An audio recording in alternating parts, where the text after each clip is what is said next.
chapter 14, and this is text 42, and it's the conclusion of the chapter, where at the end of this chapter we have been, Krishna has been speaking about the, well, it's not Krishna, but anyway, he's been speaking about the Brahmanas and how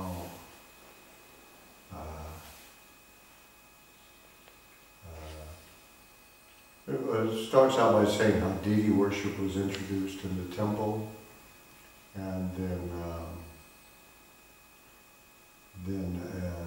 goes on to say, recall that Krishna doesn't appreciate the worship by somebody who is envious of devotees. And then it's gone on to say how the Brahmanas are especially dear to Krishna. They're called, in the last verse, highest Hanum, the body of God. Literally, huh? And so, or representation, Prabhupada says, representatives of God. Qualified Brahmana.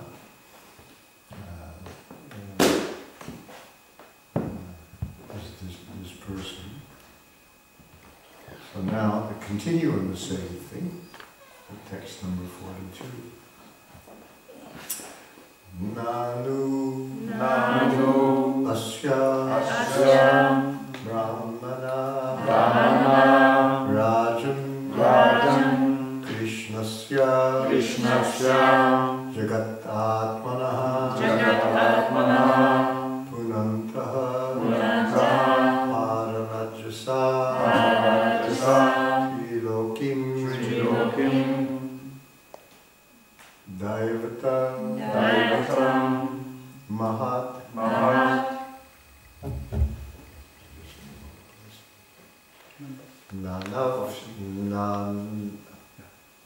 Nandasya Brahmana Rajan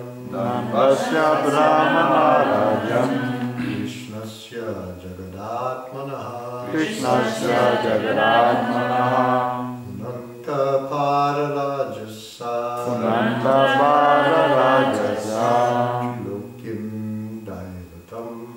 Trilokim Daivatam Mahat Nanvasya Brahmana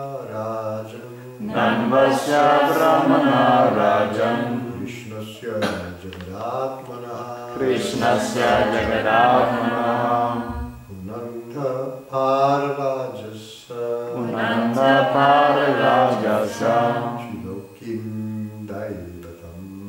Trilokim Daivatam Mahat Nanvasya Brahmana Rajan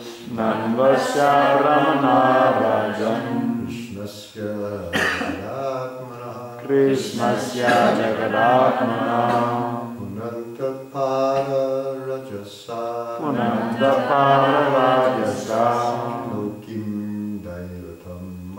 Trilokim Daivatam Mahat Nanvasya Brahmana Rajan Krishnasya Jagadatmana Punanta Pararajasa Trilokim Daivatam Mahat Namashya Brahmana Rajan Krishnasya Jagadatmana Punanta Pararajasa Trilokim Daivatam Mahat Nanvasya Brahmana Rajan Krishnasya Jagadatmana Punanta Pararajasa Trilokim Daivatam Mahat Nandasya Brahmana Rajam Krishnasya Jagat Atmanaha Punanta Pada Rajasa Trilokim Daivatamaha.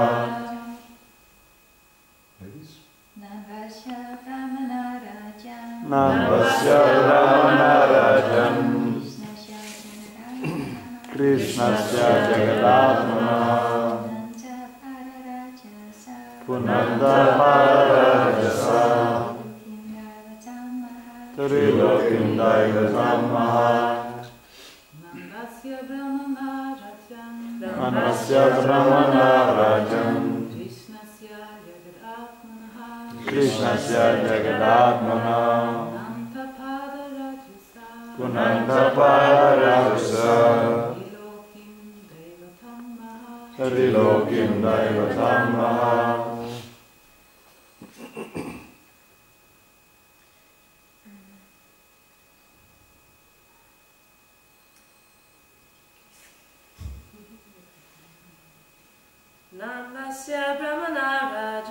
Nandasya Brahmana Rajam Krishnasya Jagatmana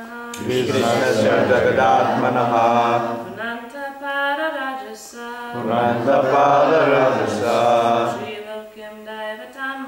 Trilokim Daivatamaha.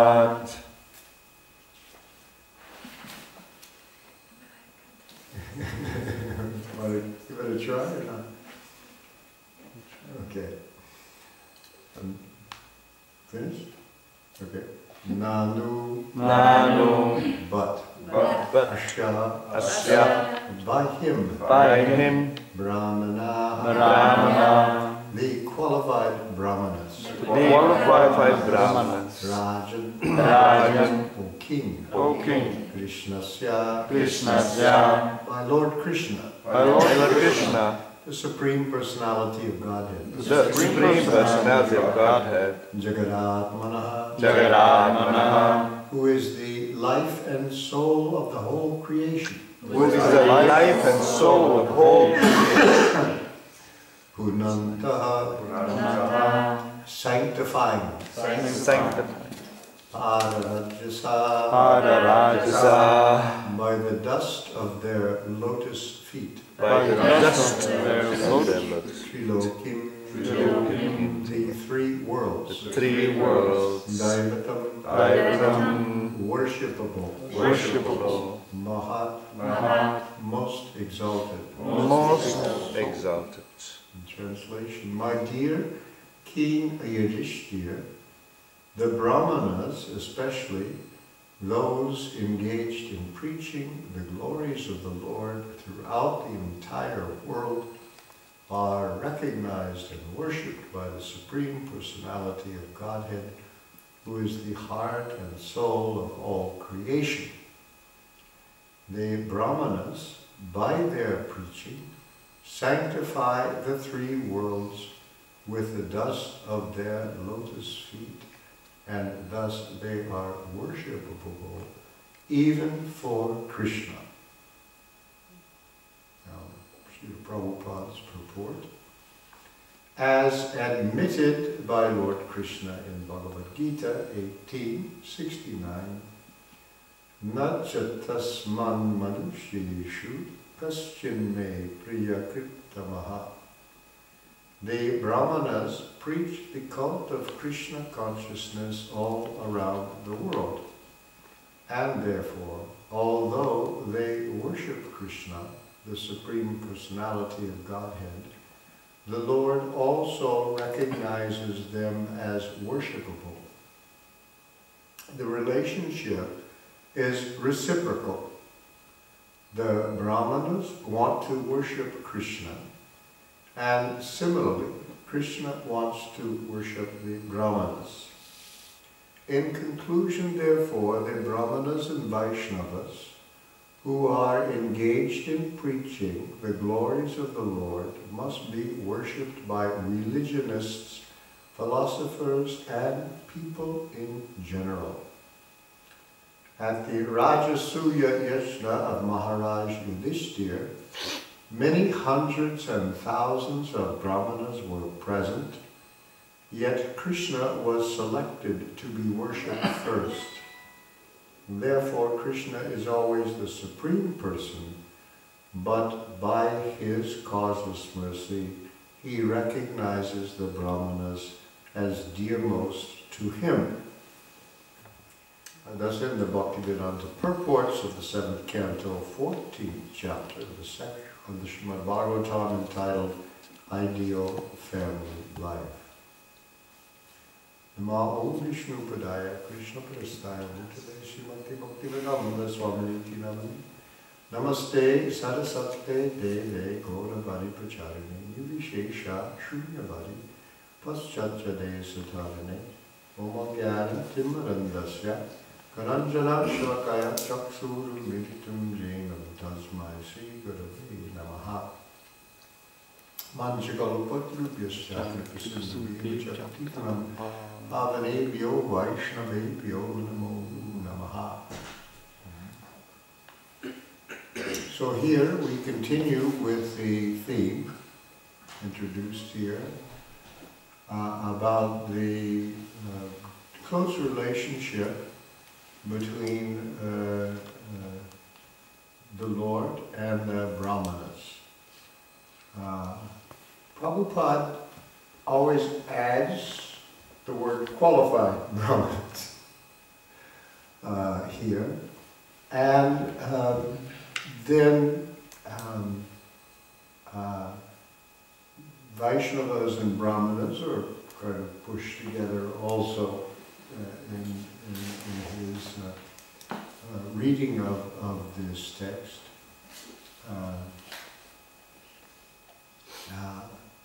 Prabhupada says in the previous purport, you may recall, a Vaishnava knows that that Krishna is not only Brahman, but also the Vaishnava is not only Brahman, but also eternal servant of the Supreme Brahman.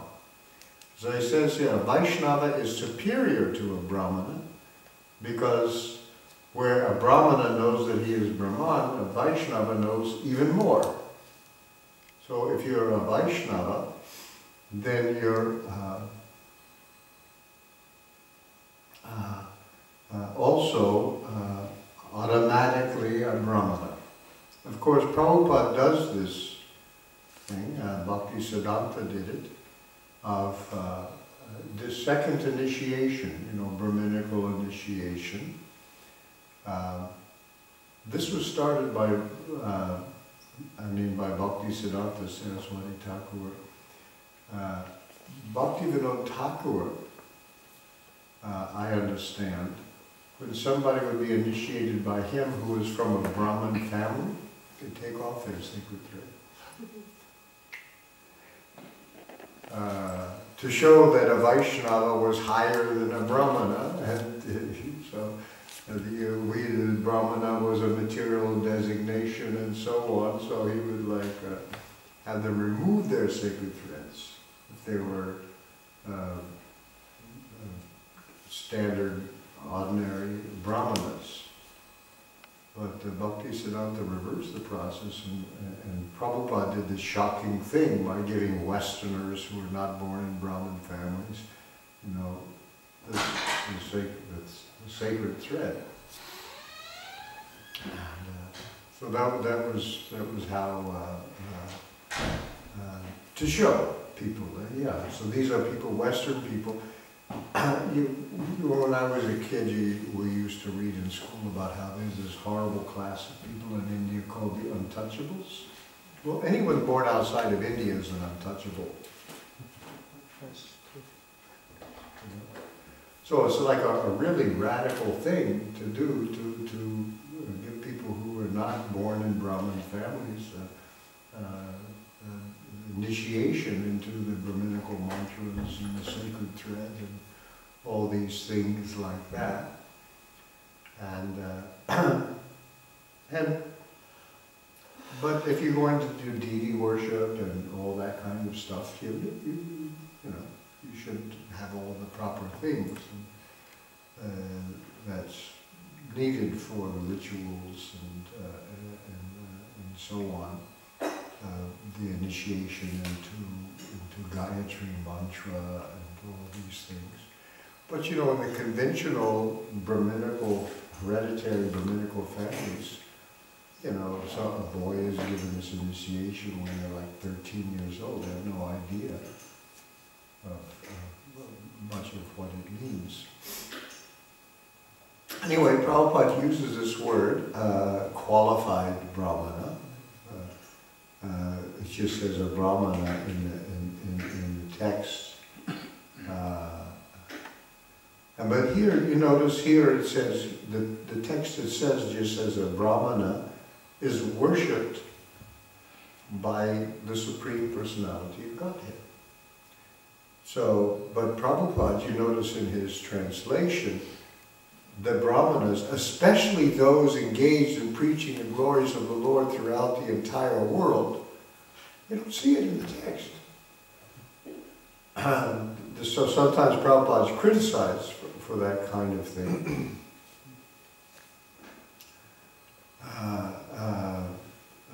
And it's not just he's making a preaching point.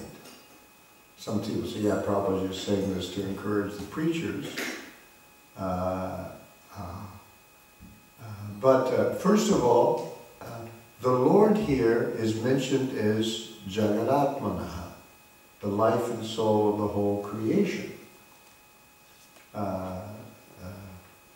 So therefore, and the Brahmanas, it says here, and it does mention those Brahmanas who sanctify punataha. Pun means to purify. They make the whole trilokam, 3 worlds. They sanctify with the padaraja, the dust of their feet. So this is talking about Brahmanas going everywhere. And so, in this way, this is where Prabhupada gets this from, because it's how the Brahmanas are actually sanctifying the 3 worlds. That means they're going everywhere.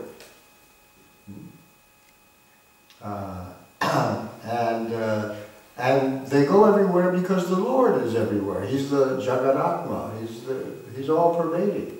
Because Krishna is all pervading, Prabhupada writes somewhere, therefore his glory should be preached everywhere. And so therefore, these Brahmanas are, even for the Lord, they are Daivata. The word Daivata means they are like God. Daivata means, comes from Deva. So they have this quality of divinity for Krishna.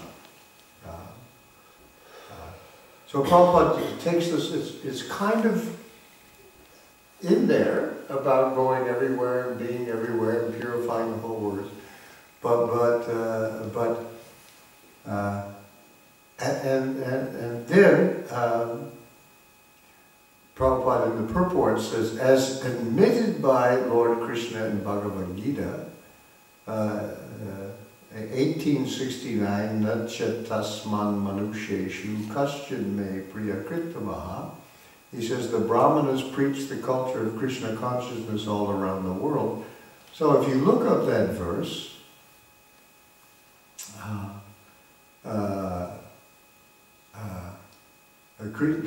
the translation of that verse is Krishna saying, there is no servant in this world more dear to me than he, nor will there ever be one more dear. Well, who is he talking about? Well, for one who explains this supreme secret to the devotees. Yeah, he explains the supreme secret among the devotees.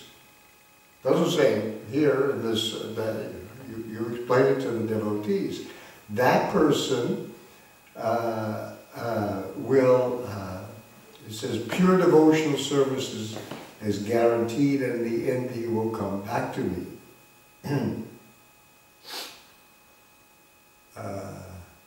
So Prabhupada says here, however, generally it is advised that Bhagavad Gita be discussed amongst the devotees only. For those who are not devotees will understand neither Krishna nor the Bhagavad Gita. So Prabhupada mentions somewhere, this is said, actually, you should really have qualified people. But he says, devotees in preaching Krishna consciousness, maybe not everybody will be qualified, but we take this risk on behalf of Krishna. Those who do not accept Krishna as he is and Bhagavad Gita as it is should not try to explain Bhagavad Gita whimsically and become offenders. So now it's talking about the people who are preaching it. They should not do this. Bhagavad Gita should be explained to persons who are ready to accept Krishna as the Supreme Personality of Godhead. So basically what Prabhupada did when he started to preach all over the world is begin to make people qualified. And he just started out by feeding people prasadam. Made an ashram, had people moved in the ashram, and he fed them. He cooked and he fed them all the time. And picked up their clothes and washed it and brought it back and all those kinds of things.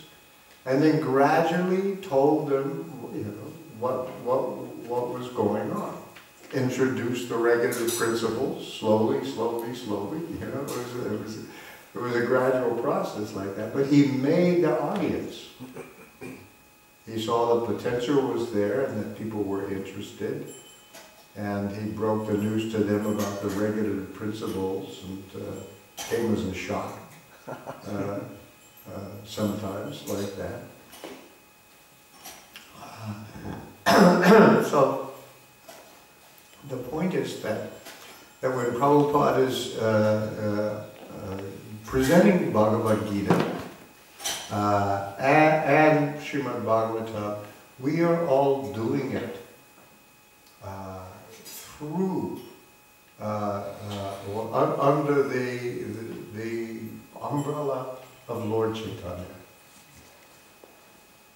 And Lord Chaitanya's desire,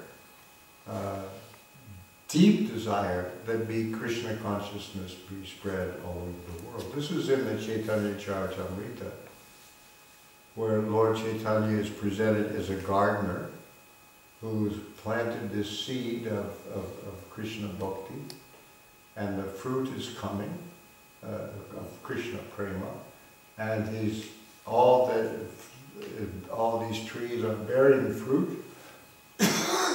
Who will help me? He's in anxiety. I've planted this tree, the fruit is coming. Who will help me? I'm looking for helpers. He really wants people to help him. And it's mentioned also in Chaitanya Charitamrita that when Krishna came and spoke Bhagavad Gita and showed his Vrindavan pastimes, that he brought with him the whole treasure house of love of God. But it was still locked. It's confidential. I mean, Krishna uses these words, guhyam, guyattamam, secret, highly secret. And Prabhupada said, confidential means not everyone will be able to appreciate it. So it is confidential. But nevertheless, it was locked when Krishna came. But then, when Panchatattva chanted and danced, as doing that, they broke the locks of this storehouse, and they took out the contents, and they gave it away to everybody, and they didn't care who was fit and who was not fit.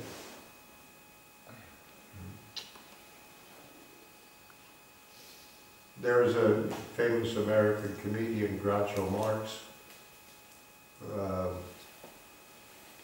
One of his jokes that people remember is he was told he was invited to join a very exclusive club, only high-class people. And he said, "You want me to join that club?" He said, "I would never join a club that would have me as a member. Can't be that high class if they're asking me." So we may think, Krishna consciousness is so important. How come I know it? So elevated. And that's the mercy of Lord Chaitanya. Not to consider even who is fit and unfit. When the Chaitanya Charitamrita talks about Lord Chaitanya or the Panchatattva taking out breaking up into the storehouse of love of God and stealing all the contents and giving it away, you have to think of Krishna breaking into the storehouse where the gopis are keeping all the butter and the yogurt and stealing it and giving it to the monkeys. I'm sure that image is in the back of that example. So devotees are very merciful. Lord Chaitanya is most merciful, and we can start people doing things like chanting Hare Krishna, taking Krishna prasadam. Doesn't matter. You don't have to be initiated to chant the Hare Krishna Maha Mantra. And if you never get initiated, it's still potent. Right? The other things are just to help.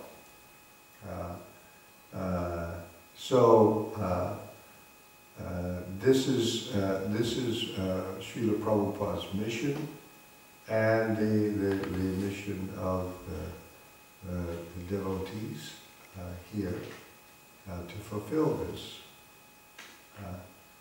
And you can see here.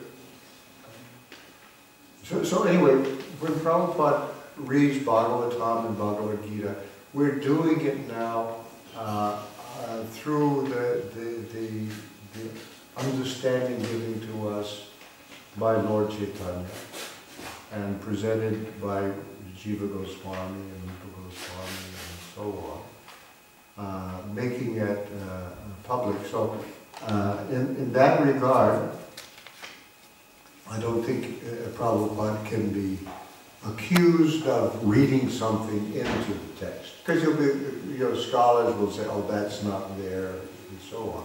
But they don't have the actual understanding. They don't accept the whole thing, And the whole thing is that the Lord appears in the Kali Yuga. It's in the Bhagavatam, and the Bhagavad Gita itself is not a standalone text. It's where the Bhagavad Gita ends, Bhagavatam begins. It's the kind of introduction to the Bhagavatam. So here we